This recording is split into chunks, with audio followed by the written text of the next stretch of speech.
네, 안녕하세요. 이번 시간부터는 107회 2급 기출문제 1번부터 풀어보도록 하겠습니다. 자, 1번 문제 보시면 If a letter of credit requires an invoice 만약에 신용장에서 인보이스를 요구하고 있는 경우인데요. Without further definition 추가적인 어떤 정의 없이 의미를 한정하지 않고 그냥 막연히 인보이스만을 요구했다.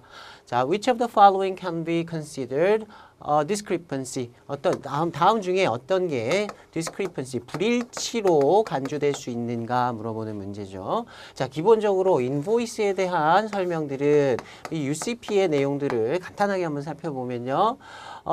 수익자가 발행한 것으로 보여야 한다. 그리고 개설 의뢰인 앞으로 발행된 것이어야 한다. 이런 규정이 있습니다. 그래서 매도인이 매수인 앞으로 발행한 것이어야 한다. 그 다음에 신용장의 통화와 동일한 통화여야 한다. 신용장에 달러로 돼 있었다고 하면 인보이스도 역시 달러여야 한다. 그 다음에 서명이 따로 될 필요는 없다. 이 정도가 UCP상의 규정이에요.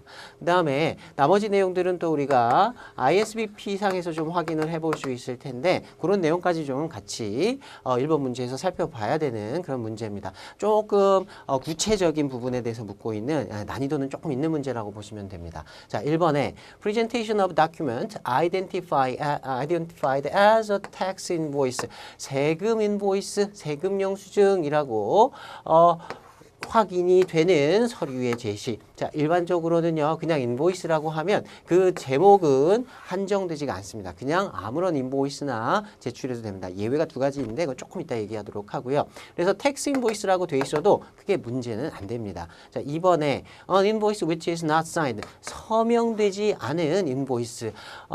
패킹 리스트 같은 포장 명세서 이런 것들과 마찬가지로 서명은 반드시 되어야 할 필요는 없다. 서명되어서는 안 된다는 얘기가 아니고요. 서명을 꼭 하여야 할 필요는 없다. 이렇게 규정이 되어 있고요. 세 번째, an invoice made out in a different currency to the credit. 신용장하고 different currency 통화가 달리 made out, make out 할 때 서류에 make out이라는 표현이 붙으면 작성하다 이렇게 해석하시면 되겠습니다. 그래서 신용장의 통화와 다른 통화로 작성된 인보이스. 이건 UCP상의 기본적인 규정으로 신용장의 통화와 동일한 통화여야 한다라는 규정이 있기 때문에 다르다라고 하면 이걸 불일치라고 우리가 볼 수 있겠습니다. 자, 네 번째, an invoice issued for an amount. 어떤 금액으로 발행이 된 인보이스인데요. In excess of that permitted by the credit. 신용장에서 허용된 금액을 초과해서 발행된 송장. 이것도 원칙적으로는 괜찮습니다. 예를 들어서 신용장 금액이 $100짜리 신용장이었는데요. 인보이스가 제출되었는데 이 인보이스가 $120였다라고 하면 이 자체만으로는 하자가 되진 않습니다. 단 은행에서는 신용장이 100불을 한도로 개설되었기 때문에 지급 또는 매입하는 금액은 그냥 100불로 한정해서 그 범위 내에서만 그 인보이스를 지급하거나 매입했다고 하면 크게 문제는 안 돼요. 제가 추가적으로 ISBP에 나온 해설을 조금 더 써왔는데요. 자, commercial invoice, 상업송장이라든가 customs invoice, consular invoice 두 가지 묶어서 우리 공용송장이라고 하죠. official invoice라고 하는데 세관송장이라거나 그다음에 영사송장 이런 송장들 그다음에 final invoice, 최종 invoice, tax invoice 이런 표현이 붙어 있어도 만약에 그냥 인보이스만을 요구했다라고 하면 수리가 가능합니다. 단 provisional invoice, proforma invoice는 제외합니다. 이렇게 이름이 붙은 인보이스를 제시하면 이건 불일치로 보는 거예요. provisional 예정 인보이스다. proforma invoice 견적 송장 이런 내용들은 거래 내용이 확정되지 않은 상태에서 발행되었기 때문에 그 인보이스의 내용을 최종적인 내용이라고 인정할 수가 없어요. 그래서 이걸 틀린 걸로 보는 겁니다. 그래서 답 통화는 최소한 같아야 한다라는 부분 좀 확인해 보시고요. 자, 2번 보겠습니다. Which of the following document must be signed under UCP 600? UCP 600 하에서 반드시 서명되어야 하는 서류 무엇이냐? 자, 아까 우리 인보이스 얘기 같이 하면서 제가 잠깐 말씀드렸어요. 포장명세서, 패킹 리스트도 역시 마찬가지로 반드시 서명되어야 할 필요는 없습니다. 자, 두 번째 Certificate of Origin, CEO 이렇게 줄여서 얘기하죠. 원산지 증명서는 서명이 되어야 할 것을 요건으로 합니다. 자, 그 다음에 세 번째 Combined Invoice, Combined invoice and packing list. invoice하고 packing list 포장 명세서를 한꺼번에 하나의 서류 안에다가 다 한꺼번에 기재한 거예요. 이렇게 기재한 경우도 원칙적으로는 괜찮습니다. 그리고 invoice나 packing list 둘 다 서명될 필요가 없기 때문에 서명되지 않아도 괜찮습니다. 자, 네 번째 weight specification. 그 중량에 대한 specification. 중량이 얼마나 되어야 한다라는 것을 명시한 거. 이것도 역시 중요 서류 아니니까 서명이 될 필요는 없고요. 자, certificate of origin. 그 원산지 증명서는 서명이 될 것을 요건으로 합니다. 발행자의 서명이 있어야 합니다. 자, 세 번째 봅시다. Which trade theory? 무역거래에 있어서의 이론이에요. 무역 이론인데 이거는 뭐 무역학 원론이나 경제학 이런 서적에 나오는 얘기입니다. 사실은. 자, holds that a nation can increase their economic well-being. 자, 어떤 국가가 그들의 economic well-being, 경제적인 뭐 복지라고 할까요? 후생이라고 할까요? 이런 부분들을 국가의 경제적인 복지, 후생 이런 것들을 증가시킬 수 있다. By specializing in the production of goods they produce more efficiently than anyone else. 다른 국가들보다 비교했을 때 더 효율적으로 물품을 제조할 수 있는 그런 물품에 specializing, 특화되어야 된다. 이런 물품들을 주로 만들어내는 것이 전체적으로 국가의 well-being을 올려줄 수 있다. 후생을 증가시킬 수 있다라고 하는 무역 이론이 뭐냐 물어보는 문제입니다. 자, 요거는 조금 여태까지 나왔던 패턴의 문제하고는 조금 다른 부분을 다루고 있고요. 참고로 좀 확인해 보시면 되겠습니다. 일단 관련된 내용들은 2번, 3번, 4번의 내용으로 볼 수 있어요. 1번은 International Product Life Cycle PLC 이렇게 얘기하는데요. 제품 수명주기 이론이라는 정도로 해석을 합니다. 그래서 제품을 처음에 생산 단계에서 개발해서 생산해서 잘 팔리다가 다시 그 판매량이 줄어들게 되는 것, 소멸하게 되는 것 과정까지 사람이 태어나서 죽기까지의 과정처럼 그런 과정으로 표현한 걸 제품 수명주기 이론이라고 하고요. 자, 이번에 나오는 Theory of Absolute Advantage. 이거는 절대 우위 이론이라고 하고요. Theory of Comparative Advantage. 이거는 비교 우위 이론이라고 합니다. 자, 간단하게만 설명하면요. Absolute Advantage는요. 어떤 국가가 자신들의 자원이라든가 어떤 기술이라든가 노동력들이 있어서 다른 국가들보다 더 효율적으로 어떤 물건들을 만들어낼 수 있다면 다른 국가들보다 이 국가에서 그 더 효율적으로 만들 수 있는 국가에서 만들어진 상품들이 더 경쟁력이 있을 것이고 이 다른 국가들하고 비교했을 때 이 국가의 물품들이 그 시장을 지배하게 된다. 이런 이론이고요. 그 다음에 세 번째의 비교 우위 이론은 이렇게 상대방 국가보다 효율적으로 모든 물품을 다 생산할 수 있다 하더라도 부가가치 창출에 있어서 더 우위에 있는 모든 물품을 다 만들 필요 없이 우리가 가장 부가가치를 많이 만들어낼 수 있는 물품에만 집중을 하고 나머지는 조금 덜 효율적인 국가에서 그냥 돈을 많이 벌어서 수입을 하면 된다. 그래서 자기들이 잘할 수 있는 특정 품목에 집중해가지고 그것만을 만들어내는 것이 더 이득이다라고 얘기하는 것이 비교 우위 이론입니다. 그래서 지금 답에서 문제에서 물어보고 있는 것은 이 부분 비교 우위 이론 comparative advantage theory 요거 얘기하는 거고요. factor endowment theory라는 건 요소 구존도 이론이라고 하는데 요거는 뭐 고전적 이론, 이거는 근대적 이론 이렇게 얘기를 하는데 그냥 이런 것들이 있다라는 정도만 보고 가시면 되겠습니다. 자, 그 다음에 4번 볼게요. WTO is only global international organization. 자, WTO가 유일한 전 세계적 국가 간의 국제적인 기관이다. Dealing with rules of trade. 어떤 그 국가 간의 무역 관련된 법규를 다루는 between nations 국가 간의 WTO stands for 이때 WTO가 무엇을 의미하느냐? WTO가 뭐의 약자냐 물어보는 겁니다. 자, WTO는 많이 들어보셨을 거예요. 국제 무역 기구를 얘기하고요. World Trade Organization. 그래서 WTO 이건 뭐 참고로 그 뭐 아주 상식적인 부분에서 풀 수 있는 문제라고 보여집니다. 참고로 가트 체제라는 게 있습니다. 가트 체제에서 출발해서 WTO가 만들어졌는데요. 가트는 General Agreement for Tariff and Trade의 약자예요. 그래서 일반 협정인데 타립, 관세와 무역에 관한 일반 협정이다. 가트도 많이 들어보셨을 겁니다. 약자 한 번 정도 보고 넘어가시면 좋겠네요.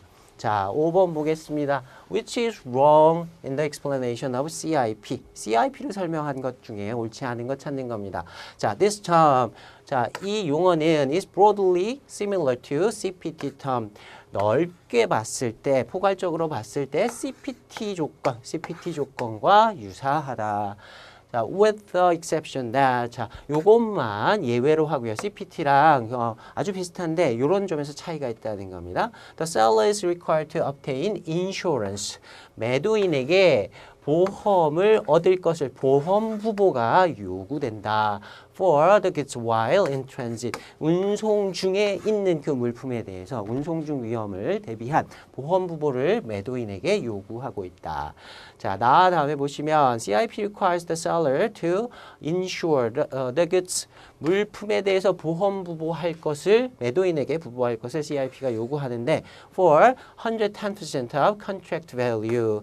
계약가액에 계약 물품의 가액의 110%로 부보할 것을 요건으로 한다. Under at least maximum cover of institute cargo clause or any similar set of clause 이렇게 돼 있는데요. institute cargo clause 하면 우리가 줄여서 ICC라고 얘기하죠. ICC 협회 적하약관. 협회 적하약관에 사실은 여기 뭐가 좀 빠진 것 같아요. ICC C 협회 적하약관의 신약관의 보험 상품의 종류에는 ICC A, B, C가 있는데 A가 가장 담보 범위가 넓은 가장 좋은 범위라고 볼 수 있고 가장 기본적인 보험료가 가장 저렴한 C 조건이 있을 수 있는데 ICC C 약관을 최소 담보 조건으로 합니다. 이 부분에서는 맥시멈이라고 되어 있는 부분이 틀렸어요. 미니멈 커버 최소 부보 조건인데 ICC에서 규정하는 또는 그와 유사한 약관들의 세트에서 규정하는 구약관에서 C에 해당하는 것은 Free from Particular Average FPA에 해당하는 부분이 구약관이고요. 자, 이쪽이 ICC 신약관 구약관의 상품들 B는 With Average의 약자 WA가 있었고요. 그 다음에 A하고 상응하는 건 All Risk 전위험 담보 이렇게 상품들이 있었습니다. 요거 신약관, 구약관의 이름 정도는 우리가 매치시킬 수 있어야 하겠고요. 자, 다해서 맥시멈이라는 부분이 확실히 틀렸습니다. 근데 제가 조금 추가하고 싶은 부분이 있는데요. 여기다가 앞에 보험 부보 금액 110% 물품 가액의 계약 금액의 110%라고 했는데 요 부분도 역시 미니멈이라는 부분이 들어가야 됩니다. 꼭 110%로 부보해야 하는 것은 아니고 110%가 최소한이에요. 그러니까 110% 이상으로 부보하면 되는 거고요. 그 다음에 ICC 조건 또는 그 이상의 보험으로 부보하여야 한다라는 조건들이 들어가야 정확하게 정리가 될 것 같아요. 자, 그 다음에 라 보시면요. CIP can be used for all modes of transport. CIP는 모든 운송 방법에 사용될 수 있다. 운송 방법에 관계없이 사용할 수 있는 방법이었고요. Whereas 그에 반해서 인코텀 CIF는 should only be used for non-containerized sea freight. 해상 화물에 사용되는데 non-containerized, 컨테이너에 들어있지 않은 그래서 일반적으로는 벌크 화물을 운송하는 데 사용하도록 만들어진 조건들이 CIF를 비롯해서 해상 운송 조건으로 언급되고 있는 FAS, FOB, CFR, CIF 이렇게 네 가지 조건들이 되겠죠. 얘네들은 이 네 가지 조건들은 해상 운송에 사용하고요. 그 다음에 컨테이너가 사용되는 경우에는 또 사용하지 말고 대체 조건들 FAS, FOB의 경우에는 FCA, Free Carrier를 사용하도록 하고 CFR의 경우에는 CPT를 사용하고 CIF의 경우에는 CIP를 사용하도록 해라. 이렇게 대체 조건들을 얘기하고 있었죠. 그래서 전체적으로 한번 필요한 부분까지 조금 더 들어가서 쫙 살펴봤습니다. 답은 일단 맥시멈이라고 되어 있는 부분이 확 틀렸고요. 자, 그래서 답 3번. 6번 넘어갑니다. Cumulative Revolving Documentary Credit. 일단 이 부분 보겠습니다. Revolving Credit 하면 회전 신용장이죠. 예, 재사용이 가능하다. 자, 유사한 거래들을 여러 번 반복해서 진행해요.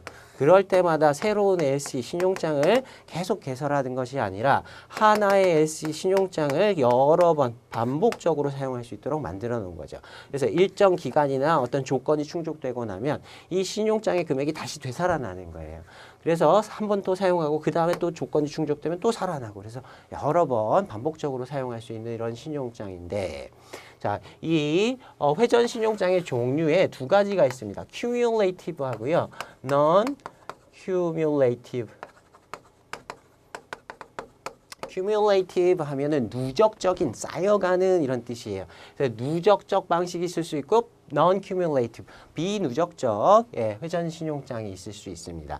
자, 누적된다라는 말은요. 예를 들어서 신용장 금액이 100불이었다라고 하면 그 다음번에 또 계산할 때 100불까지 또 쓸 수 있어요. 근데 만약에 이 100불짜리 신용장을 다 사용하지 않고 처음에 50불만 사용했다. 그럼 잔액이 남잖아요. 그 잔액이 2월 되어서 다음으로 넘어가는 거예요. 그래서 그 다음번 회차에 또 사용할 수 있도록 한 것이 cumulative 방식이에요. 누적적 방식이고 비누적적 방식은 만약에 이게 누적 비누적적 방식은 50불을 사용했건 10불을 사용했건 아무튼 한도 내에서 사용을 다 했던 안 했던 간에 그 잔액이 다음으로 넘어가지 않습니다. 그래서 그 다음에는 그냥 100불 원래 신용장의 그 한도인 100불까지만 계속 쓸 수 있는 거예요. 그래서 2월이 안 되는 방식 얘기하는 겁니다. 자, 여기에서는 누적적 방식이라고 했고요. 자, 이런 신용장이 is opened 개설이 됐다. with 6 months validity. 그리고 그 유효 기간은 6개월이다. and allowing for 25,000 to be drawn each month. 그리고 각각 매월마다 25,000불이 to be drawn, 환원을 발행할 수 있도록 대금을 청구할 수 있도록 허용이 되었다. If only the first month's shipment has been effected in full so far, 현재까지 제일 첫 번째 달의 선정만이 이행이 되었다. in full, 전액이 이행되었다. 첫째 달에 25,000달러를 인출을 해간 거예요. 그러면 나머지 이제 계속 신용장 금액이 남아 있을 거고. 자, what is the available amount in fourth month? 네 번째 달에는 두 번째, 세 번째, 네 번째 달에는 과연 그럼 얼마를 for second shipment. 두 번째 선적, 그동안 안 해고 네 번째 달에 선적을 한번 하는데 그동안 쌓여있는 금액 찾아갈 수 있겠죠. 그래서 what is available amount? 그 네 번째 달에 찾아갈 수 있는 금액은 얼마가 되느냐? 두 번째 달에 25,000, 세 번째 달에 25,000, 네 번째 달에 25,000 합쳐서 75,000불의 금액이 쌓여 있으니까 그걸 인출해 갈 수 있는 거죠. 대금을 지급받을 수가 있습니다. 신용장에서.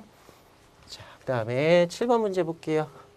What payment method is inferred from the information below? 아래 정보로부터 유추될 수 있는 payment method, 결제 방법이 뭐냐 물어보는 거고요. 자, draft and shipping document, 환원과 그리고 선적 서류인데 including 뭘 포함하냐면 bill of lading, 선화증권과 인보이스 송장과 and insurance policy, 보험 증권을 포함하는 선적 서류가 have been passed to our bank HSBC London.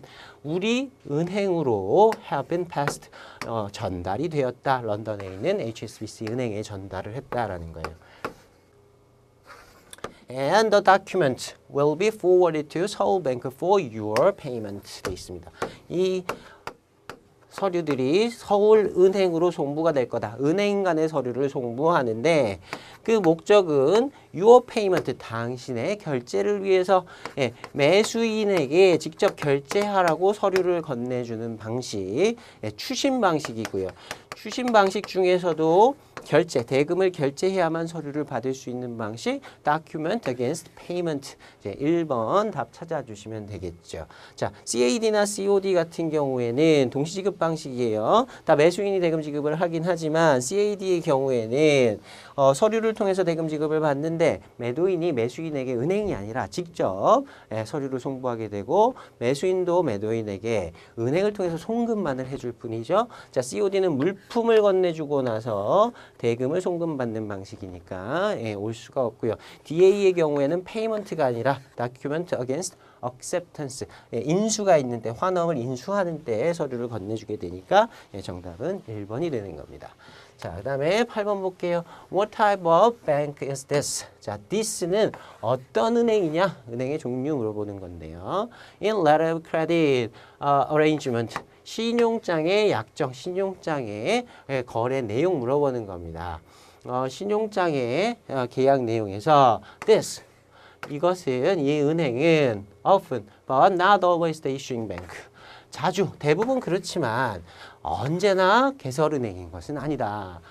Serves as a source of funds for payment to the LC's nominated bank. 그 신용장의 지정은행에 대한 대금 지급을 하기 위한 것인데 펀드는 대금이란 뜻이에요. 신용장 대금의 대금 지급의 원천을 제공한다. 그래서 결국에 nominated bank에게 지정은행에게 대금 지급을 신용장 대금 지급을 해주는 상환해주는 은행을 지금 물어보고 있는 겁니다. Such as accepting bank.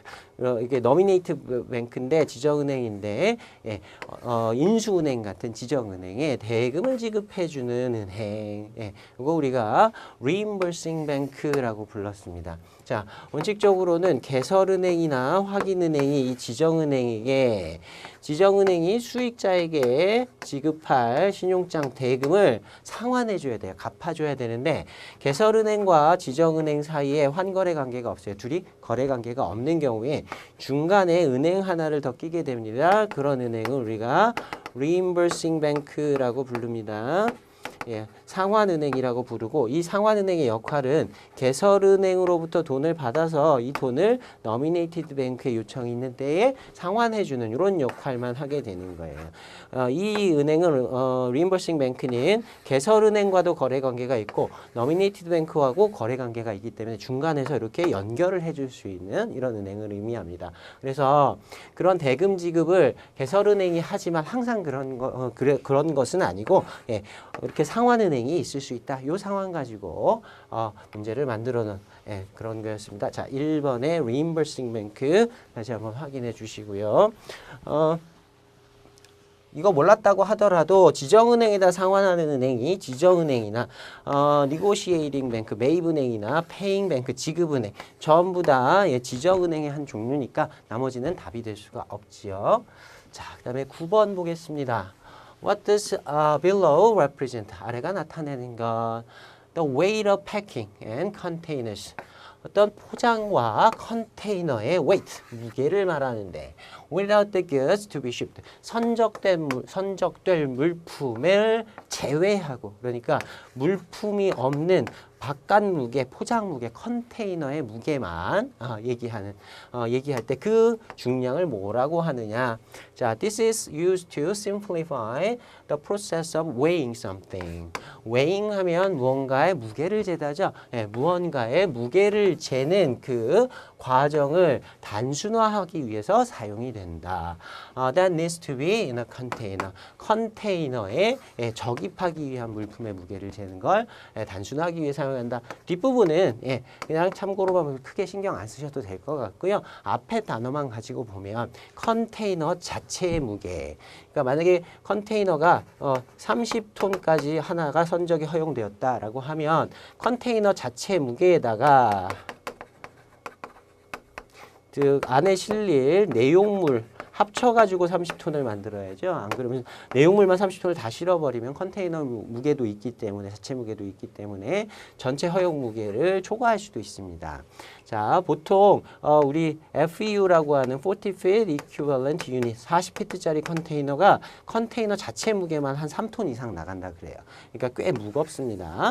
자, 이런 걸 뭐라고 할까요? 자, 모른다고 해도 net weight 순중량, gross weight 총중량 뭐 이런 것들이 아니라는 건 알겠죠. 예, 이걸 tear weight 이렇게 얘기합니다. 뭐 자중 이렇게 얘기하기도 하고요. 빈 컨테이너 또는 운송 수단만의 무게를 우리가 tear weight이라고 합니다. middle weight이라는 말은 안 쓰고요.